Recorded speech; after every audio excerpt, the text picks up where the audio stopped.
네, 안녕하세요. 저는 이상훈 교수고요. 현재는 미국에 있는 어메리카 이벤젤리컬 유니버시티 미성대학교 총장으로 섬기고 있습니다.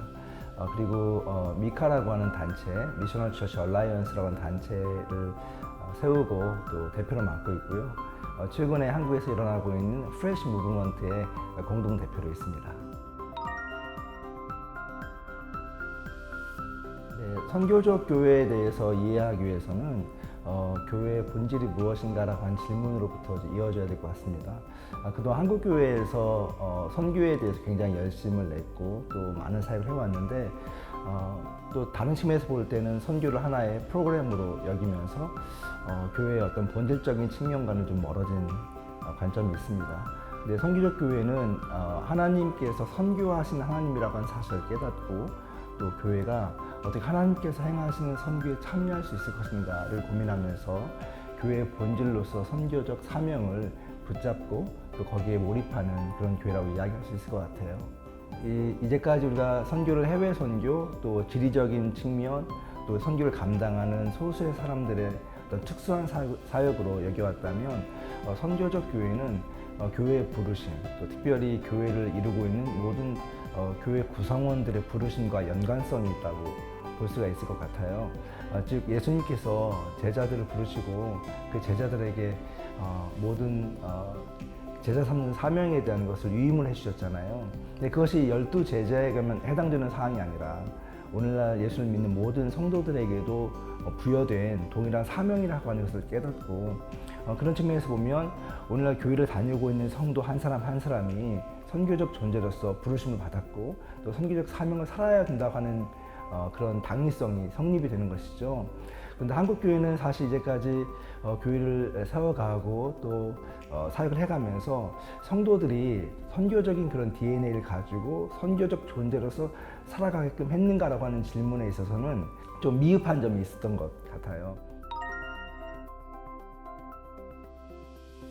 선교적 교회의 출발점은 아무래도 서구 사회가 경험하고 있는 그 세속화의 흐름과 그리고 교회가 직면한 어떤 위기 상황과 연관성이 깊다고 생각이 들어요. 특별히 이제 서구 사회는 이제 크리스텐돔이라고 하는 기독교 중심적 그런 문화와 그 구조를 가지고 있었는데 더 이상 기독교가 세상의 중심이 아니라 주변부로 밀려나면서 영향력을 상실하게 되었죠. 그러면서 기독교는 심각한 위기 상황에 처하게 되었습니다.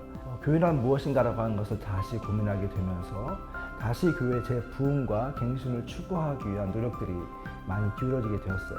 그러면서 발생한 것이 성경에서는 교회를 무엇이라고 이야기하는지, 교회의 본질이 무엇인지를 이제 탐구하기 시작하면서 교회가 정말 어떤 기능을 하는 그런 종교적인 서비스를 제공한 기관이 아니라 하나님께서 우리에게 부여하셨던 원초적인 사명을 붙잡고 그 사역에 우리가 최선을 다하고 그 섬김의 사역을 감당하는 것이 교회의 사명이라고 하는 것을 다시 깨닫게 되었죠. 그러면서 서구 사회에서는 이제 선교적 교회라고 하는 그 기치를 내걸고 교회가 본질로 다시 돌아가고 선교적 사명을 모든 성도들과 함께 참여하자고 하는 그런 노력들이 많이 일어나게 되었습니다. 네, 그런 흐름들이 이제 북미 지역을 넘어서서 유럽과 또 한국 교회까지 미치게 되었는데 이 한국 교회에서도 이 선교적 교회가 최근 들어서 더 활발하게 이렇게 논의되고 또 요청되는 이유 중에 하나는 교회에 처한 상황과 밀접한 연관성이 있다는 생각이 듭니다. 모두가 아시다시피 지금 한국 교회는 큰 위기 가운데 빠져 있고 사실은 그 쇠락의 그런 흐름과 속도가 너무나 빠르기 때문에 이렇게 가다가는 교회가 생존할 수 있을 것인가라고 하는 실제적인 그런 도전을 경험하고 있습니다. 그런 상황 속에서 우리도 역시 동일하게 도대체 교회란 무엇인가, 또 교회는 어떻게 다시 부흥할 수 있는가, 뭐 이런 고민을 하게 되었고 그런 어떤 해답을 선교적 교회의 흐름 가운데서 찾게 된 것이 아닌가 생각이 듭니다. 선교적 교회의 여러 가지 유형에 대해서 질문을 하셨는데요. 선교적 교회는 굉장히 독특하고 또 창의적이고 또 다양성을 가지고 있다고 생각이 듭니다. 특별히 미국에서 선교적 교회 운동이 활발하게 진행되면서 그 선교적 교회 운동이 어떻게 시작되었는가를 연구해 보니까 우리가 잘 알고 있는 이머징 처치 운동과 깊은 연관성이 있어요. 그것은 뭐냐면 기존 교회가 더 이상 다음 세대를 담아내지 못하고 또 많은 젊은 세대가 교회를 떠나가는 그런 상황 가운데서 젊은 사역자들을 어떻게 하면 그들을 다시 복음화하고 또 그들에게 선교적인 그런 접근을 할 수 있을 것인가라고 하는 것을 고민하면서 이머징 교회 운동이 시작이 되었거든요. 근데 그 운동 가운데 가장 중요한 것이 뭐냐면 그 선교적인 접근과 노력이었습니다. 그렇게 시작된 운동들이 이제 선교적 그 운동과 맞물리면서 많은 교회와 또 사역자들이 더 선교적 교회에 대한 실제적인 노력을 기울이게 되었고요. 그것이 교회 개척 운동으로 이어지게 되었습니다. 그래서 이머징 교회뿐만 아니라 기존에 있는 많은 기성교회 교단들도 새로운 교회 개척을 열게 하고 교회 개척 운동을 시작하게 되고 그러면서 새롭고 신선한 교회들이 많이 세워지게 되었어요. 그리고 또 한 가지 우리가 볼 수 있는 운동 중에 하나는 뭐냐면 바로 지역사회와 깊은 연관성을 맺게 되었다고 하는 것입니다. 왜냐하면 믿지 않는 사람들이 우리 주변에 있고 지역사회에 함께하는 이웃들이었기 때문에 그들에게 교회에 대한 새로운 인식과 또 복음에 대한 진정성을 전달하기 위해서 당연히 그들을 섬기고 보듬어 안고 하는 그런 노력들이 많이 기울어지게 되었죠. 또 동시에 또 한 가지 유형은 작은 소그룹 중심의 그런 교회 운동입니다. 자기의 어떤 은사나 또 자원이나 또 관심사를 통해서 소그룹을 만들고 또 그것을 통해서 믿지 않는 사람들과 같이 관계를 맺고 또 그들에게 복음을 전하고 다시 그것이 재생산되는 그런 어떤 다이나믹을 가지고 있어요. 그런 측면에서 볼 때 이런 작은 교회 운동들이 이제 기성교회에 영향을 미치면서 기성교회에서도 어떻게 선교적으로 다시 재부흥할 수 있을 것인가라고 하는 것을 고민하고 또 그런 것을 많이 이제 채용하기 시작했죠. 그래서 이제 기성교회 안에서도 선교적 소그룹 운동이 발생하면서 이제 단순히 성도들을 케어하고 돌보는 차원에서의 소그룹이 아니라 성도들에게 선교적인 의식을 심어주고 그들의 삶의 자리에서 선교적인 활동과 섬김과 사역을 통해서 복음을 전하고 지역을 변화시키는 그런 노력들이 기성교회까지 이어지게 되었습니다. 정리해서 말하면 미국에서는 이렇게 모험적인 사역 또 창의적인 사역들이 여러 가지 다양한 모델을 만들어내게 되었고 나중에는 기성교회에 영향을 미치면서 기성교회가 변화되는 이런 어떤 그런 흐름들을 형성했다고 볼 수가 있는데요. 한국 교회는 약간 좀 그 특성이 다르게 나타났다고 봅니다. 왜냐하면 한국 교회는 이제 2010년도 이후에 선교적 교회 운동과 담론들이 좀 활발해지면서 가장 먼저 관심을 기울였던 분들이 기성교회가 갖고 있던 어떤 한계나 문제점들에 대해서 심각한 고민을 하던 그런 분들이었다고 생각이 들어요. 아무래도 교회가 사회적인 신뢰도를 잃어버리게 되고 또 많은 실망을 안기게 되는 상황 가운데서 어떻게 교회가 대한 공동체가 될 수 있을 것인가라고 하는 것을 이제 고민하는 사역자들, 또 목회자들이 중심이 되어서 이제 미팅을 하고 또 회의를 하고 또 컨퍼런스를 열고 하면서 대안적인 사역에 어떤 관심이 많이 기울여지게 되고 선교적 교회가 기성교회와는 결이 다른 그런 어떤 특별한 사역들 또 구별되는 사역들로 많이 이제 표출이 되었다라고 생각이 됩니다. 그래서 한때는 이제 한국 교회 카페 교회라든가 이런 교회들이 되게 많았잖아요. 근데 그런 것들이 뭐냐면 아무래도 기성교회와는 다른 모습으로서 형태와 그런 사역들을 하면서 교회의 어떤 변화를 추구했던 모델이라고 볼 수가 있고요. 이것이 이제 조금 더 시간이 지나면서 마을 공동체 유형 또 마을 목회 유형으로 이어지게 됩니다. 그래서 더욱더 지역에 들어가서 그 지역 사람들과 함께 살면서 그들에게 영향을 미치고 또 그 지역을 변화시키고 또 복음을 보여주고 살아내려고 하는 그런 노력들이 있으면서 마을 공동체 유형이 생기게 되었고요. 최근에는 이제 기성교회들도 더 많은 관심을 기울이면서 교회 변화와 갱신을 선교적 교회에서 찾으려고 하는 그렇게 흐름이 이어지고 있다는 생각이 드네요. 선교적 교회를 연구하면서 이제 한국 교회 내에서 다양한 모델들이 나타나고 있는 것을 보면서 참 저는 긍정적으로 보고 있습니다. 왜냐하면 이 모델이 어떤 한 유형에 국한되는 것이 아니라 대형교회, 중형교회, 소형교회 혹은 되게 창의적 그런 개척교회 모델 이런 것이 이제 드러나고 있다고 보여지는데요. 특별히 이제 팬데믹이 지나고 나서 이런 것들이 더 부각이 되는 것 같아요. 제가 봤던 모델 가운데서 한 대형 교회는 정말로 대형 교회로서의 역할을 잘 감당하면서 세계 선교와 또 지역 사회 섬김을 굉장히 균형 있게 잘 이루고 있어요. 근데 특별히 더 저에게 감동적이었던 것은 뭐냐면 교회가 선교적인 그런 어떤 DNA를 모든 성도들과 함께 공유하기 위해서 교회 측면에서는 여러 가지 프로그램과 또 사역을 통해서 사회를 섬기고 선교사님들을 섬기고 또 지역을 섬기는 사역들을 주도해 나가고 있습니다. 여기서 끝나는 것이 아니라 이 교회의 특징은 성도들에게 선교사로서의 정체성을 부여해주는 일들을 굉장히 열심히 해요. 그래서 비전 선교사라고 하는 그런 타이틀을 통해서 성도들이 자원을 내서 본인이 선교사로 살겠습니다라고 헌신을 하고 비전 선교사가 되면서 그들이 교회를 개척합니다. 그래서 자기가 있는 일터나 또 지역사회에서 비전 캠퍼스를 만들고 또 거기에서 믿지 않는 사람들과 함께 살면서 복음을 전하고 또 예배를 드리고 하는 이런 일들이 활발하게 일어나고 있는 그런 교회 모델이 있어서 그런 모델을 소개하고 싶고요. 한 중형교회 모델도 소개하고 싶은데 이 교회는 처음엔 한 250명 정도 모이는 그런 교회였어요. 그리고 대부분 한국교회가 좀 그렇게 가고 있듯이 노인들이 많은 그런 교회였는데 이 목사님이 7년 전에 담임 목회로 교회를 가면서 그 교회에 어떻게 하면 선교적인 교회로서 정체성을 확립하고 부흥할 수 있을 것인가 이런 고민을 많이 하면서 메시지를 전하고 교육을 하면서 교회가 점차적으로 변화된 케이스입니다. 너무 감사한 것은 이 교회가 단지 교회 성장을 위해서 존재하는 게 아니라 이런 지역사회와 또 교회 공공성과 또 세상을 변화시키고자 하는 그런 진정성을 같이 공유하면서 청년들이 움직이기 시작을 한 거예요. 그래서 한 30명 정도 모였던 청년들이 지금은 120명 정도 출석을 하고 거기에 청년들이 자발적으로 소그룹을 만들어 가지고 정말 지역사회를 섬기고 봉사하고 하는 이런 일들을 실천하기 시작했어요.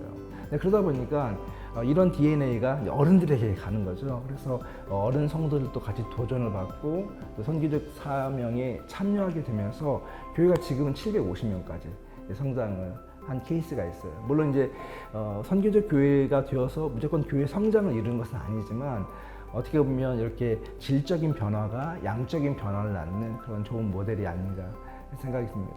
근데 한국에서 최근에 제가 주목해서 보는 것 중에 하나가 뭐냐면 젊은 사역자들이 교회를 개척해서 이전에 어떤 우리가 갖고 있던 패러다임과는 전혀 다른 사역을 하고 있는 것을 봅니다.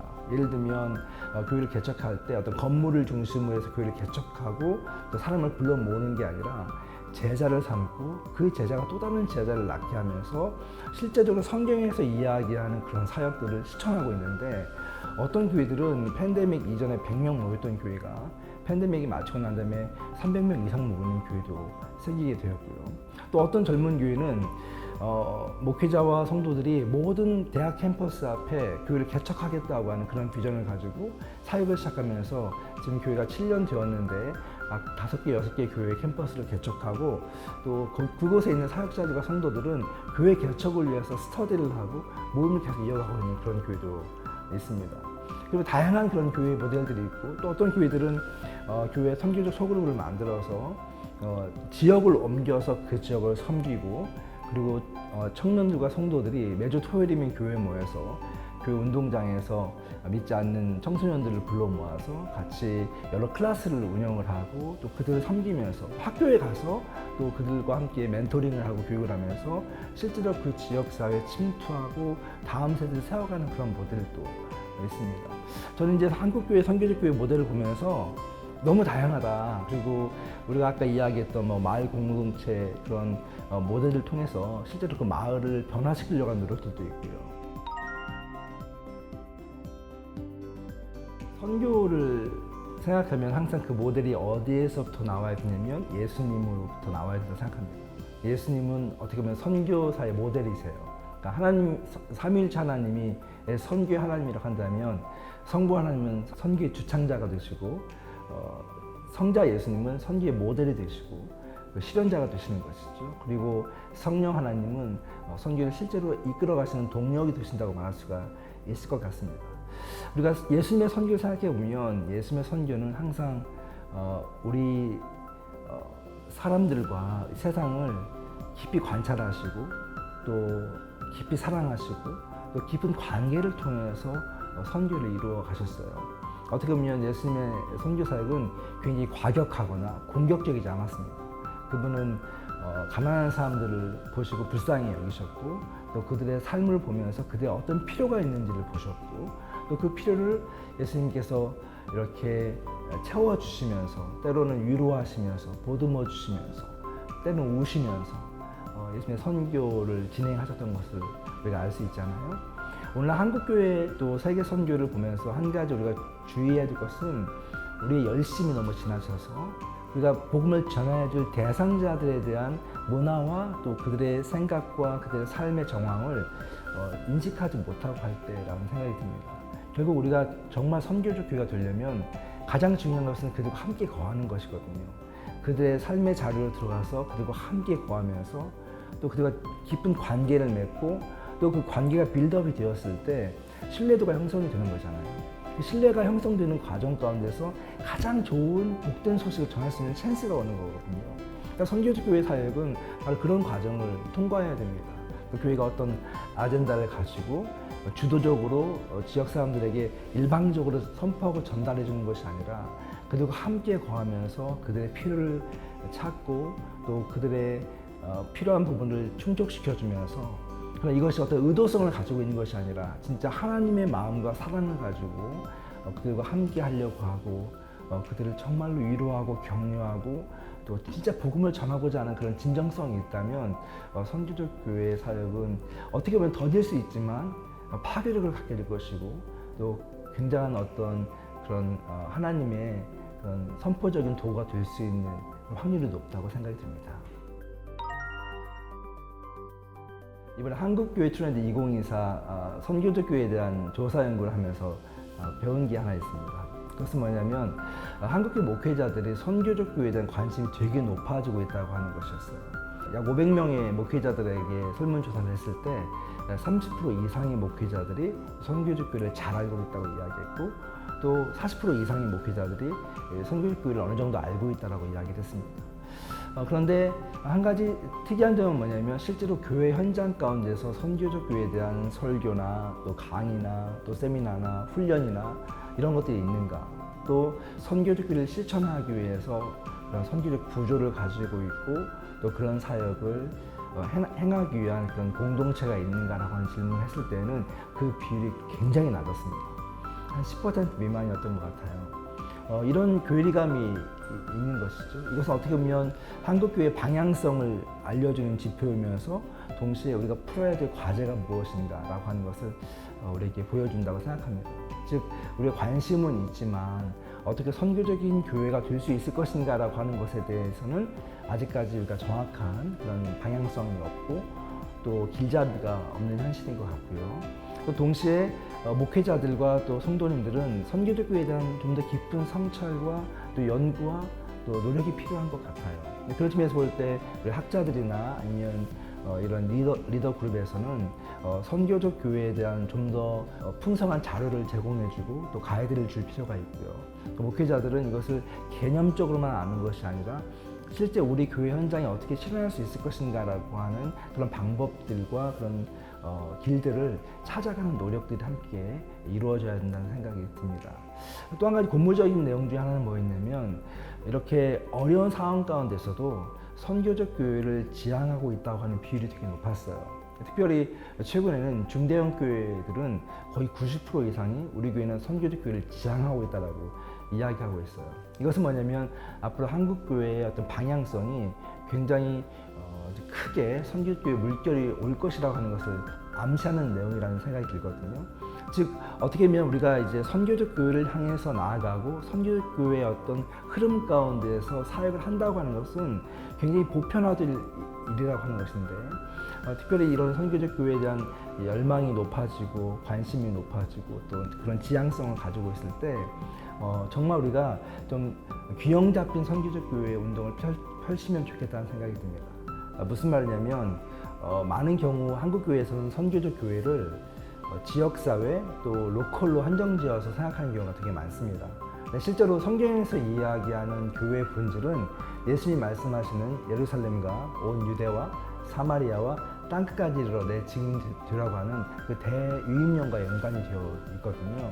즉 우리가 선교주기가 된다고 하는 것은 우리가 있는 이곳에서부터 시작해서 땅끝까지 이르러서 복음을 전하는 사역이기 때문에 이 로컬적인 부분에서 선교적 교회의 그런 부흥이 필요하고 동시에 또 열방을 향한 고유의 선교적인 그런 전통적인 개념의 선교 역시 희석되어져서는 안 된다는 생각이 듭니다. 그래서 이런 로컬과 더불어서 이 세상 열방을 품는 이러한 선교, 균형 잡힌 선교가 이어졌으면 좋겠습니다.